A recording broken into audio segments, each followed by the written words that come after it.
আল্লাহকে ভয় করা সম্পর্কে গুরুত্বপূর্ণ সংক্ষিপ্ত তথ্যবহুল বিবরণের চেষ্টা করব ইনশাল্লাহুল আজিজ। সম্মানিত মসজিদের মুসল্লি, উল্লেখিত বিষয়ের উপরে কথা বলার পূর্বে আজকের জুমার খুতবার সূচনায় আপনাদের সাথে জরুরি একটি কথা যে কোনো মুসল্লি আজানের পরে আপোষে কেউ কথা বলতে পাবে না, জরুরিভাবে নিষিদ্ধ ঘোষণা করেছেন মুহাম্মদ সাল্লাল্লাহু আলাইহি ওয়াসাল্লাম। কারো যদি কথা বলার প্রয়োজন হয় তাহলে ইমাম সাহেবের সাথে বলতে পারেন বা ইমাম সাহেবকে সরাসরি বলতে পারবেন যে আপনি মুসল্লিকে সামনের দিকে ডাকেন বা যেইটা প্রয়োজন। তার প্রমাণ হলো আরাবিয়ুন, একজন পল্লীর বেদুইন মানুষ আসলো। আল্লাহ রাসূল তখন খুতবা দিচ্ছিলেন। তিনি বললেন, অনাবৃষ্টির কারণে পশু প্রাণী মারা গেল, সব কিছু ধ্বংস হলো, আপনি একটু আল্লাহর কাছে দোয়া করেন। তখন আল্লাহর নবী হাত তুলে দোয়া করলেন, বৃষ্টি শুরু হয়ে গেল।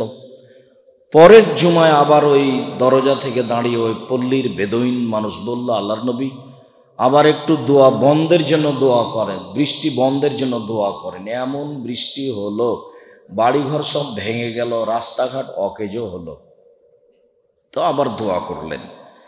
তাতে বোঝা গেল যে মুসল্লি ইমামের সাথে কথা বলছেন। হাদিস বুখারী মুসলিম।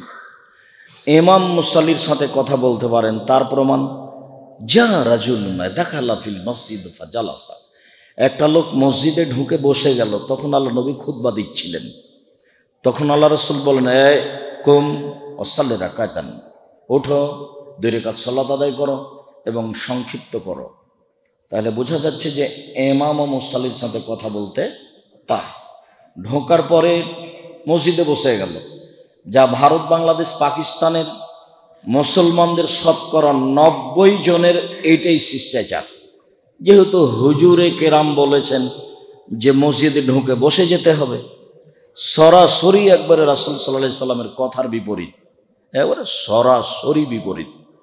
একটা লোক জুমার দিন খুতবা চলাকালীন মসজিদে ঢুকে বসে গেছে। আল্লাহ রাসূল তাকে দাঁড়াতে বললেন এবং বললেন যে আগে 2 রাকাত সালাত আদায় করো, সংক্ষিপ্ত করো, তারপরে বসো। তাহলে এখান থেকে বোঝা যাচ্ছে যে মসজিদে ঢুকে 2 রাকাত সালাত আদায় না করে বসা যাবে না। মসজিদে বসলে অনুমতি নিতে হবে যার ঘর তার কাছে। আর অনুমতির সিস্টেম হলো এটাই, ওখানে সিগনেচারও করা লাগবে না, মোবাইল নাম্বারও দেওয়া লাগবে না। সিগনেচার, মোবাইল নাম্বার সব সমান হলো 2 রাকাত সালাত। 2 রাকাত সালাতও নেই, বসার অনুমতিও নেই।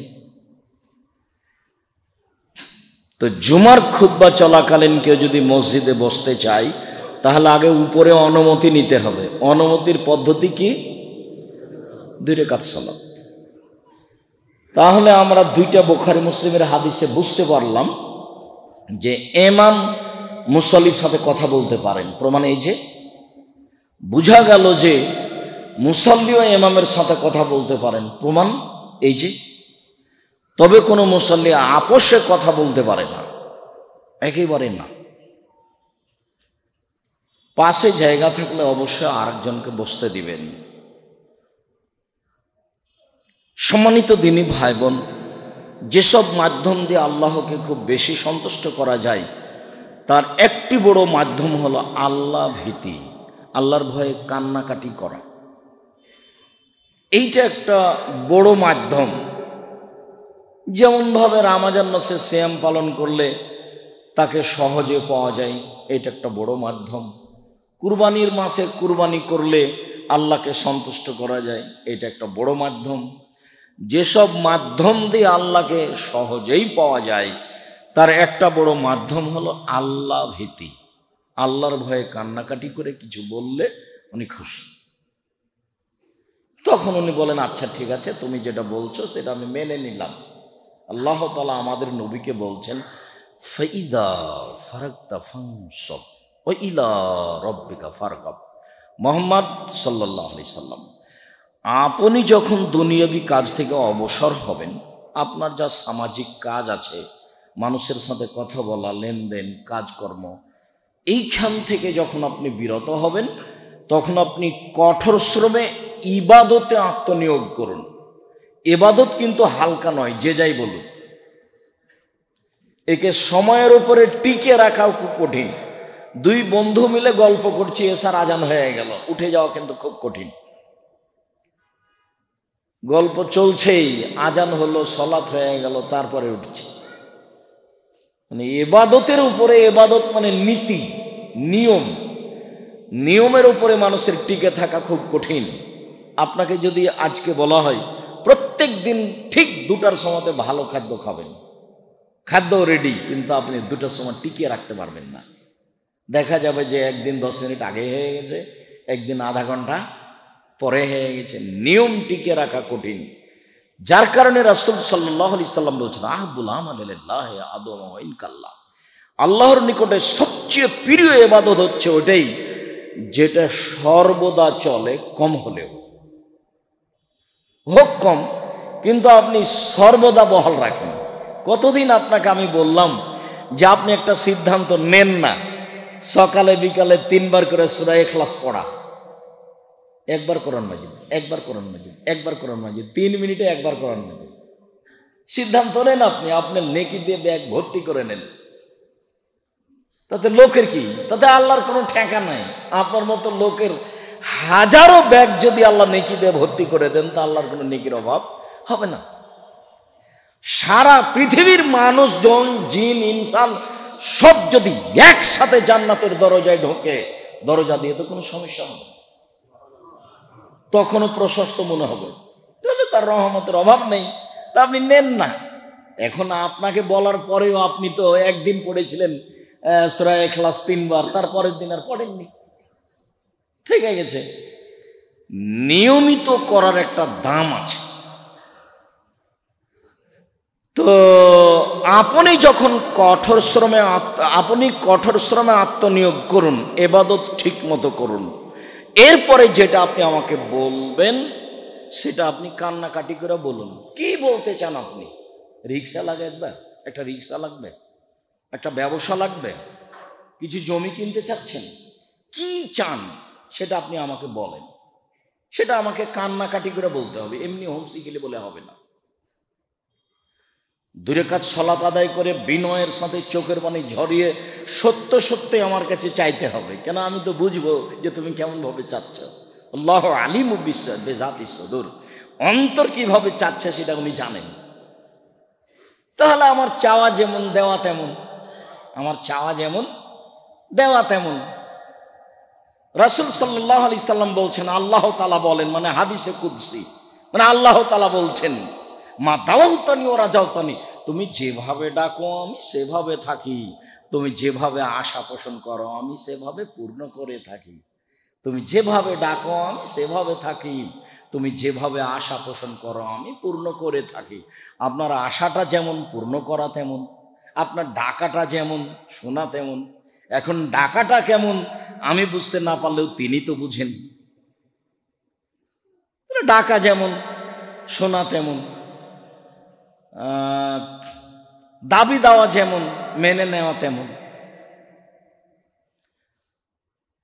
একটি গুরুত্বপূর্ণ বিষয় আল্লাহকে সন্তুষ্ট করার, কোনো জিনিস নেওয়ার, সেটা হচ্ছে কান্নাকাটি করে বলা। তাহলে উনি সহজে আপনাকে দিয়ে দেবেন। আল্লাহ তাআলা বলেন, ওয়ায়াখিরুনা লিল আযকানি ইয়াবকুনা ইয়াজিদুহুম খুশুয়া। পৃথিবীতে হাজারো মানুষ, লক্ষ কোটি মানুষ কেঁদে মাটিতে লুটিয়ে পড়ে, আর তার কান্নার শব্দটা তার ভীতিকে আরো বেশি করে দেয়।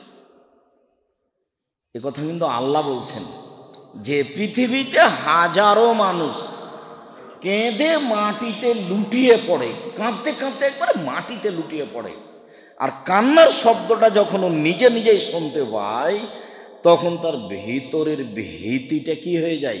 আরো বেশি হয়ে যায়। তখন ঝরঝর ঝরঝর করে চোখের পানি ঝরে। তখন আল্লাহ বুঝে না, হ্যাঁ ও আসলেই চাচ্ছে, আসলেই ভয় পেয়েছে, আসলেই চাচ্ছে। তা আমি এখন কিভাবে কান্নাকাটি করি সেটা তো উনি ভালো বুঝেন। আল্লাহ তাআলা বলেন, আফামিন হাদাল হাদিসে তাজাবুন ওয়া তাজহাকুন ওয়ালা তাবকুন। আরে কিয়ামতের কথা শুনে হাসাহাসি করো, আশ্চর্য হও। আরে কিয়ামতের কথা শুনে হাসাহাসি করো, পৃথিবী নাকি একদিন ভেঙে যাবে, চন্দ্র সূর্য নাকি ঝরে পড়বে, মাটির ভিতরে যত লোহা লাক্কড় আছে সব নাকি বের করে দিবে, সাগরের পানি নাকি হারিয়ে যাবে, সবার সাথে নাকি আল্লাহর মুখামুখি কথা হবে, সব কর্ম নাকি মানুষকে দেখানো হবে। পাগলামি কথা, এটা হয় নাকি? কোথায় হাড়হাড্ডি গলে গেছে তাকে আবার মানুষ বানানো, তাকে আবার হিসাব নিকাশের মুখামুখি করা, এগুলো কিছু না। কিয়ামতের কথা শুনে হাসাহাসি করো, কিয়ামতের কথা শুনে আশ্চর্য হও, ওলা তাবকুন, কই কান্নাকাটি তো করো না। কিয়ামতের কথা শুনে কান্নাকাটি করো, কিয়ামতের কথা শুনে অবাক হও, কিয়ামতের কথা শুনে ঝরঝর করে চোখের পানি ঝরুক, এটা হওয়া উচিত ছিল। মুহাম্মদ সাল্লাল্লাহু আলাইহি সাল্লাম বলছেন, সূরা কুব্বেরাত, সূরা ইনফিতার, সূরা ইনশিকাক, এই তিনটে সূরাতে কিয়ামতের অবস্থা যেভাবে বলা হয়েছে তাতে আমি দেখতে দেখতে আমার মাথার চুল পেকে গেল। ইন্না লিল্লাহি ওয়া ইন্না ইলাইহি রাজিউন, এরকম অবস্থা। ওটা ভাবতে ভাবতে আমার মাথার চুল কি হলো, পেকে গেল। কেউ যদি বাস্তব কিয়ামতকে দেখতে চায়, আসলে বাস্তব কেমন, তাহলে সূরা কুব্বেরাত, সূরা ইনফিতার, সূরা ইনশিকাক পড়তে হবে। আমরা পড়তেও পারি না, পড়তেও জানি না, পড়তে জানলেও অনুবাদও বুঝি না। হিফজখানা খুলে রেখেছি, ছাত্রও বুঝে না, শিক্ষকও বুঝে না, তাই নাকি প্রতিষ্ঠান। কিভাবে প্রতিষ্ঠান হলো তা আমি বুঝিনি এখনো। ছাত্রও বুঝেনি, শিক্ষকও বুঝেনি।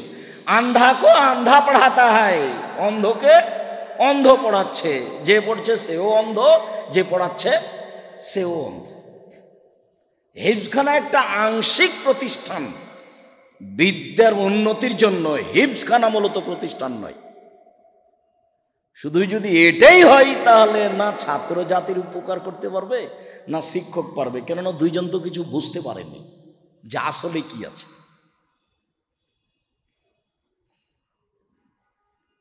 আল্লাহ তাআলা বলেন, ওয়ালিমান খাফা মাকাম রাব্বিহি জান্নাতান, পৃথিবীর মানুষ মনে রেখো, যারা আল্লাহকে ভয় করে তার সামনে দাঁড়াতে হবে বলে, বিচারের মাঠে মুখামুখি হতে হবে বলে যারা আল্লাহকে ভয় করে,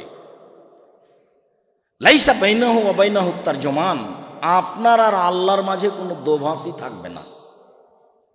আপনি যা বলবেন আল্লাহ তা শুনবেন, বুঝবেন, আর আল্লাহ যা বলবেন আপনি তা শুনবেন এবং বুঝতে পারবেন।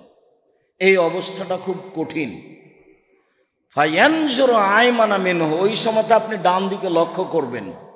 ফা ইয়ারা মা কাদ্দামা মিনহু, আপনার জীবনের সব কর্ম দেখতে পাবেন। ওই যে ওই যে ওই যে সব টক টক টক টক করে দেখা যাচ্ছে, ওই তো সেদিনের কর্ম। ওই তো আমি আমার ভাবির সাথে যাচ্ছিলাম, ওই তো ধর্মের নামে আমার ভাবিকে আমি মোটর সাইকেলে করে নিয়ে যাচ্ছিলাম, এই তো দৃশ্য, এইটি তো সেটা। একবার দেখে একবারে নগদ বুঝতে পারবেন, হাতে হাতে মনে পড়ে যাবে যে এটা সেদিনের ঘটনা। ফায়ানজুরু আসআমা মিনহু, তারপর আপনি বাম দিকে লক্ষ্য করবেন। ফায়ারা মা কাদ্দামা মিনহু, অতীতের সব কর্ম দেখতে পাবেন, দেখেই মনে পড়ে যাবে এইটা সেদিনের। ডানে যা বামে তা, ডানে যা বামে তা। সুমায়ানজুরু তিলকা ওয়াজহিহি, তারপর সামনাসামনি দেখবে। সামনাসামনি দেখলে ফায়ারান নার, তখন দেখবে জাহান্নাম। এটা হবে আল্লাহর সাথে কথোপকথনের অবস্থা। যখন আল্লাহর সাথে আমার আপনার কথা চলবে তখন অবস্থাটা এরকম হবে, ডানেও কর্ম দাঁড়িয়ে থাকবে, বামেও কর্ম দাঁড়িয়ে থাকবে, একই। আর মুখামুখি আল্লাহ কথা বলবেন, সামনে থাকবে জাহান্নাম। তো এই অবস্থাকে যে ভয় করে, আল্লাহ বলছেন আমি তার জন্য 2টা জান্নাত প্রস্তুত করে দিলাম। 2টা, একটা নয়, আমি তাকে 2টা দিয়ে দিলাম। লিমান খাফা মাকামা রাব্বিহি জান্নাতান। কেউ যদি আল্লাহর সামনে দাঁড়ানোকে ভয় করে, আল্লাহ সেদিন যে কি বলবো, তোমার অনেক দয়া, তোমার রহমতের অভাব নাই, তোমার দয়ার অভাব নাই, তুমি আমাকে ক্ষমা ভিক্ষা দাও, তুমি আমাকে ইজ্জত ভিক্ষা দাও, তুমি আমাকে ঈমান ভিক্ষা দাও, এইভাবে বলে যদি আপনার কান্নাকাটির একটা গতি থাকে, তাহলে বিচার মাঠে আপনার জন্য 2টা জান্নাত ঘোষণা হবে, একটা নয়। এই কথা আমি বলিনি, এ কথা আল্লাহ তাআলা বলছেন। এইভাবে আল্লাহ তাআলা বলছেন, আল্লাহ ভীতি